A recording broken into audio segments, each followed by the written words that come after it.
This episode of the Modern Therapist Survival Guide is brought to you by Herd Bookkeeping and Tax. Tax season is about to get a whole lot easier. As a mental health care professional dedicated to your own practice, you're probably more familiar with your session notes than with your financial records. And this time of year can feel stressful and daunting. Luckily, Herd Bookkeeping and Tax is a platform designed to help you track the financial health of your practice and alleviate the stress around your business finances. Built specifically for therapists, Herd offers affordable bookkeeping services, personalized financial reporting, and tax assistance to ensure clinicians make the most of their business. Schedule your first consultation at joinherd.com. That's joinherd, joinheard.com. You're listening to the Modern Therapist Survival Guide, where therapists live, breathe, and practice as human beings. To support you as a whole person and a therapist, here are your hosts, Curt Widhalm and Katie Vernoy. Welcome back, Modern Therapists. This is the Modern Therapist Survival Guide. I'm Curt Widhalm with Katie Vernoy, and this is the podcast about all things therapists, the things that we do in our professional lives, our personal lives, and everywhere that those intertwine, I guess is the word, but who cares about English this morning, because we are celebrating our 200th episode. Woohoo! Oh my goodness, I can't believe it. And it's early, so I need to do that again. Woohoo! I can't believe it. That's awesome. Hooray. So in the world of podcasting, whatever in the day that you're listening to this, recognize that Katie and I got up early. We're like little kids celebrating a birthday. We couldn't wait. So we've been reaching out to you, our listeners, on our social media and our Modern Therapist Facebook group and a number of other places, and wanting to look at 200 episodes and kind of turn this into a mailbag episode and have this be a little bit more catch-all, address some content, some questions, revisit some things that we've done in the past, and be able to kind of have this episode be a celebration of you, who keeps us going, who apparently from your feedback helps keep you going. So, yay. Glad that we're all in this together. And I want to jump into some of these questions. We'll close out this episode with just kind of a reflection on 200 episodes and maybe a little talk about where we're going next. So our first question is from one of our previous guests, one of our early guests on the show, Yep. Laura Reagan. And her question is, how can therapists help make therapy more accessible while earning a living commensurate with having a master's degree? When I was a couple of years out of grad school, my agency salary was so low I could have qualified for food stamps. Something is wrong with that picture. Well, I had a mountain of student loan debt. Whew. I mean, we talk about this a lot, so I guess we've been answering this topic, and this comment was in response to the making access more affordable. And I think this is something we're still trying to grapple with. I mean, to me, for finding ways to truly make a great living while also providing access, there needs to be systemic change. I mean, I don't see anything else. There needs to be funding. There needs to be, efficient systems so bureaucracy doesn't take over and use all the money for moving paper around. And so I don't know. I don't have a lot of, I'm just excited. We're on episode 200. Yeah, tough question to start off a mailbag with. And Katie and I, looking at what's coming next, and this might be a little bit of a preview here, kind of looking at, there's 3 phases of addressing these 2 particular issues together. And the phase that we're in right now, and the phase that we've been in for a while, is individuals having to deal with systemic problems. That a lot of us as individuals in this field make great investments into our education and maintenance of licensure, our businesses, and are engaged in a system that very much relies on exploiting especially early career labor. And while the pie in the sky hope is for big systemic change, we can't quite go to big systemic change while all of the individual responsibility lies on the individuals. And so Katie and I are formulating some better ways of saying that there's a middle phase that we need to go through that has some systemic adjustments without shaking too much of either accessibility on the consumer end or on the provider end. And what that looks like is some very comprehensive changes. I don't know that anything quickly is going to happen on government levels, at least, when we hear about things like single payer healthcare bills that are good in theory as far as it comes to, clients being able to receive services, but the transition to that, we've seen over the last decades that the Affordable Care Act was supposed to be one of these steps in transition. And now that we're 10 plus years into the Affordable Care Act, we're no closer to making the next substantial change towards anything that does anything in that direction. And so in the meantime, we're left with kind of this individual responsibility. And some of that is a very, very nuanced discussion. And I don't know that I have a particular answer for it other than continuing to advocate. Katie and I are going to be outlining some steps over the next several months through the podcast, through our work with Therapy Reimagined conference, as far as being able to more comprehensively do that. And stay tuned to some future episodes that we look at as far as making some more in-depth answers on this particular question.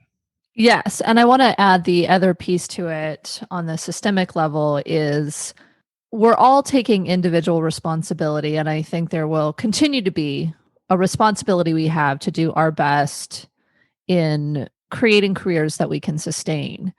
I think the other element, and I think there's a lot of folks doing this on TikTok and doing this in all different spaces, but continuing to highlight the importance of mental health services and the importance of mental wellness so that as these things move forward, there is a value placed on the work that we do. Because I get worried if there's systemic change and we have single payer, we have some of these other things, that it means all therapists get paid very little just consistently and everyone has access. So I think it's a problem that has many, many layers. And I think, Laura definitely laid it out very well, but I think it's something where we all have to kind of survive and move forward and hopefully thrive while also allowing and advocating for change.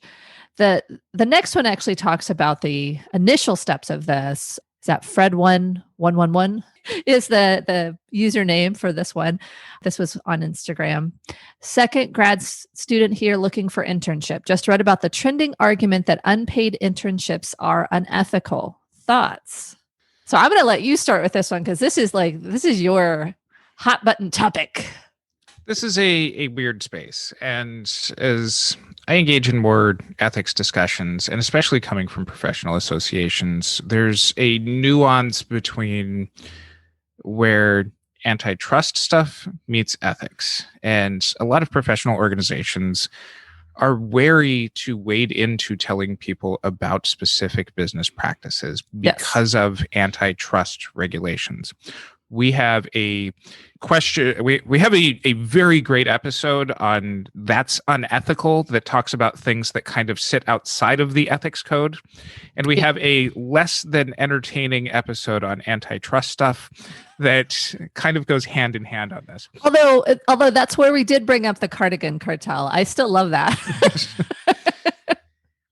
So as far as ethics codes go, there's a passing tolerance of them under language such as employers need to follow business practices or legal business practices. Yes. Which there are specific places within federal and each state's laws about certain conditions that must be met in order to have unpaid internships. Now, I'm not a lawyer. I don't pretend to play one. I play a therapist on a podcast and and an ethics expert. And so I don't know all of the laws in the way that lawyers do. And so it's just a little bit of my perspective from this. But as a non-lawyer, it is very hard for me to see how a lot of postgraduate placements meet the requirements of unpaid positions.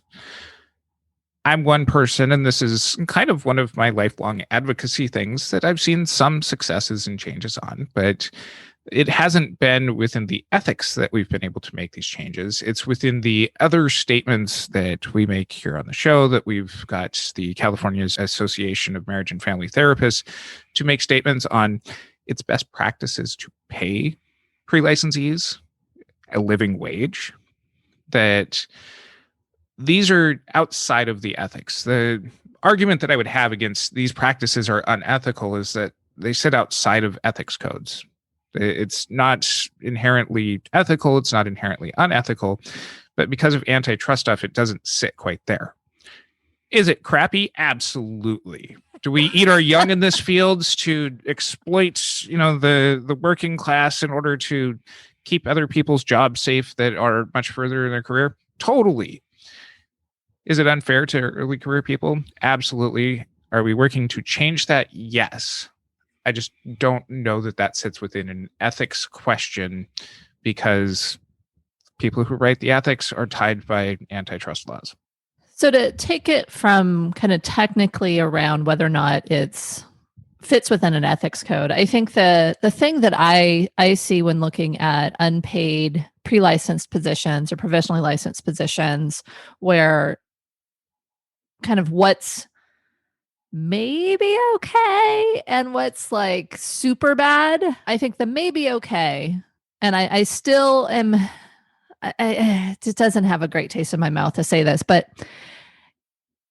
if there is a intensive training program that provides some sort of benefit that someone would normally pay for, and you're using that training with clients who are opting into like a residency type situation, I still think you should get paid. However, there's residents get paid. Yeah, I think it's something where I can see that, like you're in an intensive training program. Maybe that fits in a gray area. I don't like it, but maybe that's okay. But when someone is telling you to work for free and you're not getting anything from it, or you're getting supervision and hours, I think that feels really bad. So I guess it's kind of the layers of how bad it is. But I think if someone is providing you with intensive training that would cost you thousands of dollars, I think they should pay you.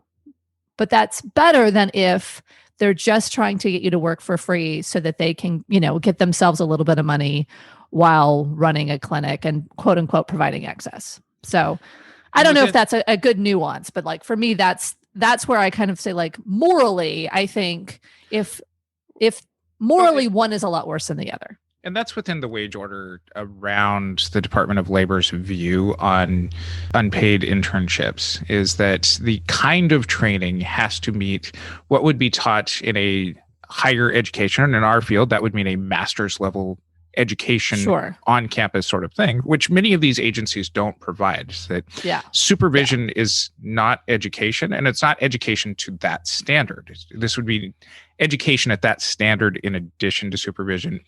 We will link that statement from the Department of Labor in our show notes for your wildly entertaining eyes. Those are over at mtsgpodcast.com. Some questions that we don't have some people to credit these questions to that have showed up on some of our social media. I'm wondering if you guys can address app therapy. This is somebody who attended our Therapy Reimagined in 2019 conference. While attending last year's conference, I feel like a message I walked away with was what we should know our worth, especially with Tiffany McLean's presentation. In response to your gaslighting episode and the movement toward online therapy, I wonder if the apps in some way are gaslighting the fields. I wonder about the selling point is often focused on it being affordable. I know this affordability is essential for access, which can often mean reimbursement of $40. It seems like it's setting an unhealthy expectation from the public community. Yeah. I mean, we did talk about this, and so we'll link to our online app therapy episode, which I don't remember the name of. But to me, I think since that episode and looking. And before you get going, I can't believe we missed that, calling that episode appalling online therapy. It is appalling. Since that episode, I think the thing that I keep seeing, and thanks to all the folks who keep linking to our episode when people bring up the online app programs that will remain unnamed that are kind of the worst offenders of this. But this idea of gaslighting and setting a poor tone or an unreasonable expectation for the community, I think it just is hitting deeper. Because to me, I think when we're looking at it from a systemic angle versus whether or not somebody should actually try to get employed or to work with these companies, it really does start laying a foundation of undervaluing therapy, where folks feel like they need it, they're entitled to it. And we talk about this on the episode, but also they should have, like 24/7 access to their therapist. And there's a very, like the consumer, we believe in, feedback informed treatment, but this highly consumer focused, unhealthy expectation that a therapist can respond so quickly and they can get really poor reviews or get, all this stuff kind of thrown into one, where therapists are kind of these commodities that are being sold and potentially being mined for AI later. It just, to me, it sets up this weird tone that continues to speak to these individuals solving a systemic problem and the system being run on the backs of folks who are making very little money, or if they're making decent money, it's because they're working a bazillion hours with a bazillion clients. And so just it feels like this is a bigger problem even than when we talked about it on the episode. I've kind of wanted to do an update on this just with some of the stuff that's happened. And well, I'm a glutton for punishment and researching some of the things that we bring to this podcast. What it does is it messes with my targeted advertisement algorithms. And so I get a lot of these app ads in the midst of my social media when I'm scrolling through Facebook that, I'll see Victoria Justice talking about her mental health problems, or Haley Williams, and Katie is holding up a postcard that was sent to her office about BetterHelp. And, I go through these comments just kind of out of morbid curiosity and see all of these people so happy that these very paid actors and musicians and celebrities are coming out about their mental health experiences. Not necessarily that these people have used BetterHelp to get help, but it's very much that there is a dual message that's being sent by companies like this. I got an email from BetterHelp here a couple of months ago, just one that whatever email list that I was on, that they sent it out to me. And it was titled, "Our top earners make $135,000 plus per year." Wow. I was like, very little overhead. I'm curious enough to check this out to share with our listeners here. And I posted this in our Modern Therapist group at the time, but when I actually looked at it, they couldn't still say how you would make it. But part of this was you would go in and put in the number of hours that you would work. And in order to make $135,000 a year, you would need to work 50 hours a week for 52 weeks out of the year. Oh my goodness.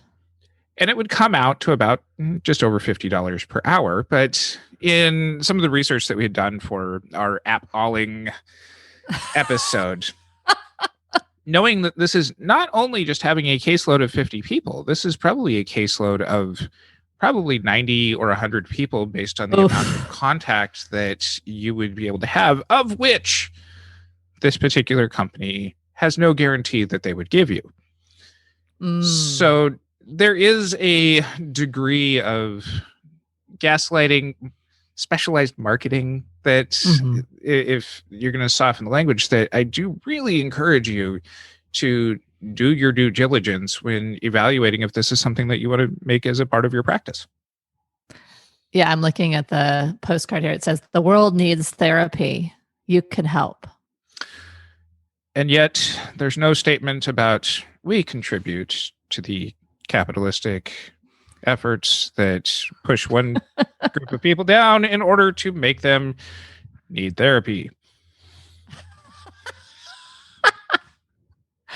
So we clearly have strong opinions about that. So maybe we move on, and we'll just link to the episode that we went deeply into it in the show notes. The next comment or series of comments was an email string with a listener named Amanda. And we already kind of addressed these. And so I want to curate a little bit what that is. We had Tiffany McLean on an episode talking about overcoming your poverty mindset. And this was something where we started to understand that we're speaking to therapists. This is a podcast for therapists. And some therapists are clients, but they also are therapists. So I think those things are interesting. But there was a tone within that episode that was very targeted to therapists. And we did a response episode to that, partially in response to what Amanda was talking about related to sliding scale. Just looking at a couple of these comments within these emails, Amanda said, "I want my therapist to make a ton of money. Heck, I want to make enough money to pay my therapist full fee. I make sure that I pay more every time I get a raise and have the ability to. I stretch every week to get as close as possible to paying full fee. If this is actually how therapists think about me, no, thank you." And there was a refer back to kind of, are therapists rescuing clients? Are they, are clients wanting to, not respecting their therapist? And I think the piece that really, I think, hit Curt and me was, you have a publicly available podcast. Clients are listening. I was like, ooh, goodness. And so we did kind of think through it, respond back. We had a great conversation with Amanda. And after the sliding scale podcast, this is what was written. "Just listen to this week's podcast. I appreciated the different tone. Nicely done. As a client, always trying to do the right thing by my therapist and my lawyers and my insurance agent, etc.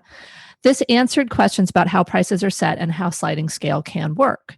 I will remain curious about studies showing the efficacy of treatment based on dollars paid, but including the point at which being uncomfortable can become a detriment. I was paying $175 to a $200 provider and was sick about the money every week.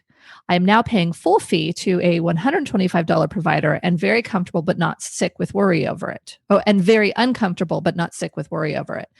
Also, why the heck is there such a huge difference? I'll leave it to you all. Just wanted to say thanks." So we addressed a lot of these concerns, and we're conversing quite a bit back and forth with this listener over the last couple of months in response to some of these episodes. Part of the question that I want to address here is, why do therapist rates vary?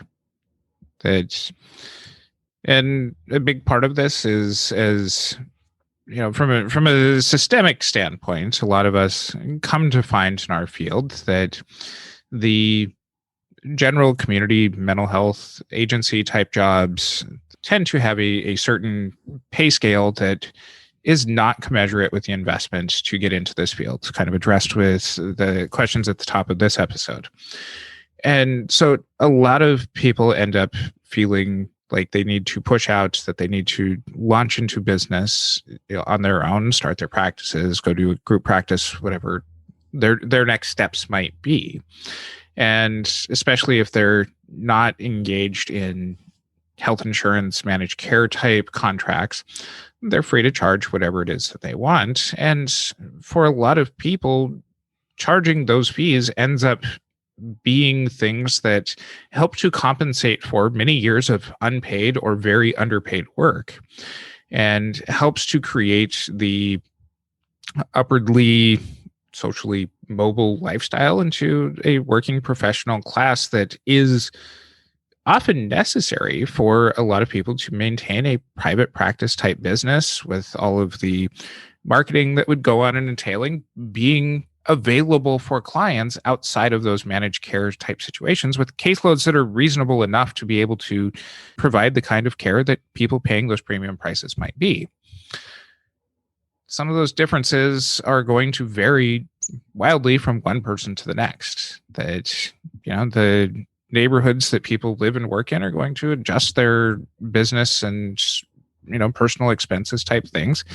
And some of that is going to be, and this is not a client blaming thing, but there are clients who feel that the higher that they pay out of therapy, that the more that they get out of it, that there is a place that they feel that they have to do the work and that they're more willing to bypass some of the work if they're not paying.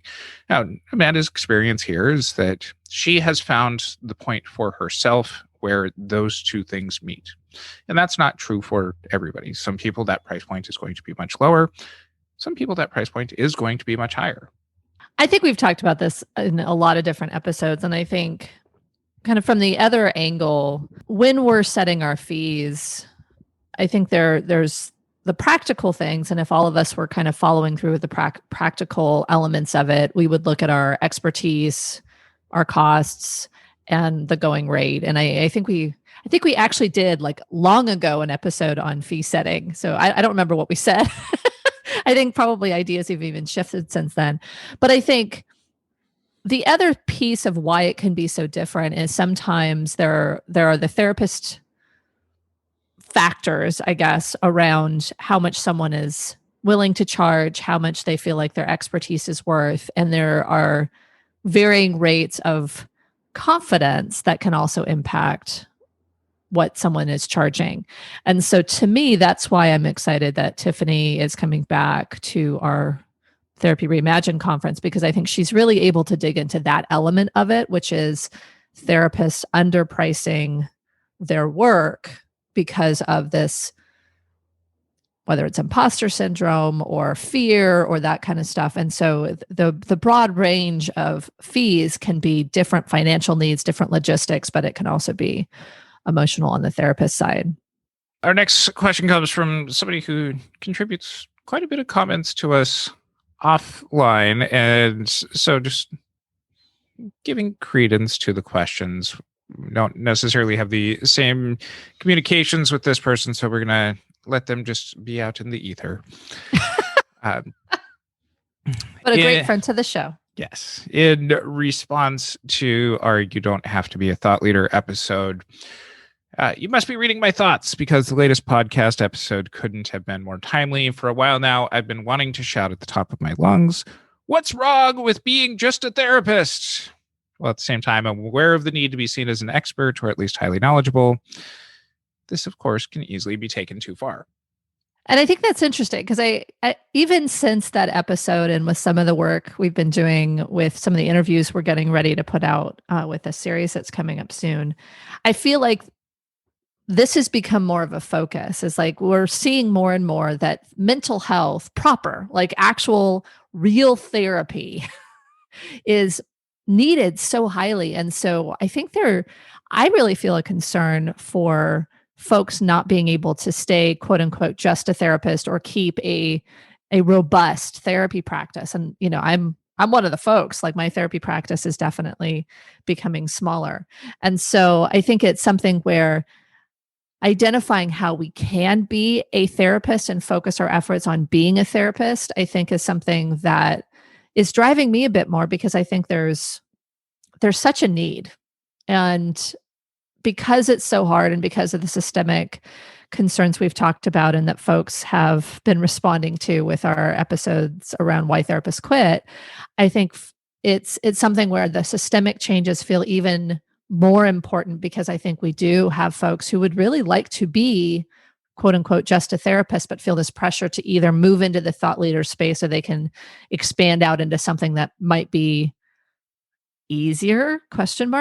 But I think it's something where, given the choice, I think if the system supported therapists as therapists, I think we would have more people valuing that as the brunt of their career. I don't know, maybe. Yeah, I agree. And this kind of goes back to Amanda's question here a little bit too, is that One of the biggest things that I've learned across 200 episodes is that there's no one way that therapy should be. That there's a lot of individual factors from client's end. There's a lot of individual factors from therapist's end. That as long as the therapy is backed by reasonably good science, and it is something that involves both clients and therapists working towards good outcomes, that therapy is something great and successful. And there's plenty of evidence that it works in all sorts of styles. And some of that is very individual factors. I remember hearing from Jeff Zieg that after Milton Erickson died, they were trying to kind of consolidate and make sense of the interventions that Milton Erickson, who's one of the great strategic therapists, they would go around through his case files of what kind of worked, and they'd make a pile of one intervention that worked with a handful of clients and another intervention that worked with another bunch of clients. Then there was just a huge pile that was, who knows? It's probably just Milton being Milton. And it worked. And, this is somebody who had a great impact on our fields now, 50, 60 years ago, and is something where this great rush to get to this magic, pinpoint accuracy of here is this one model that fits everybody everywhere, that really kind of started Katie and my discussions around things. And I found myself being less argumentative with people about these kinds of here's the way that things should be, and more of how does this work for you?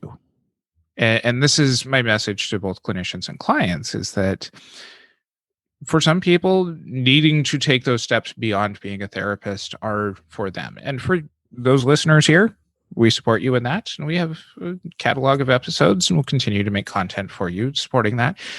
And for people like our friend of the show here, we hear you too, and it makes sense for you. And we'll continue to make content and create stuff for you as well. So there's more to discuss, but we must sign off. And so I want to nod to Faye, who sent us a great email that is giving us some definite content for future episodes. So definitely stay tuned. We'll be actually doing whole episodes on the questions that you were asking. But I wanted to quickly reflect on this process of being a podcast host and speaking to this audience every week. And for me, I think I've learned so much, both in hearing from the audience and getting subtle and not so subtle feedback and criticism, being able to talk to some really great guests and learn so much. And so I just wanted to say thank you for being along for the ride with us and for providing us this platform, both to do the work that we want to do and advocating for change, as well as being our community and supporting us while we're learning all this great stuff. And I do want to give a quick shout out as well to Robert Ciceres Jr., who included the Modern Therapist Survival Guide in a journal article in the Journal of Creativity in Mental Health, embracing the podcast era, trends, opportunities, and implications for counselors, where we were cited along with a bunch of other really good podcasts as far as our work, and specifically being recognized for what would fit within the ACA Code of Ethics of providing our therapist community with relevant and timely trends in the field in a way that is readily accessible, and being used as an example of that. So we're excited for some of the ups and downs and the jokes and professionalism that we bring, to be able to have a community that helps keep us going to better help serving communities. So please stay in touch with us on our social media. Join our Facebook group, the Modern Therapist Group. We'll link to a bunch of stuff in our show notes at mtsgpodcast.com.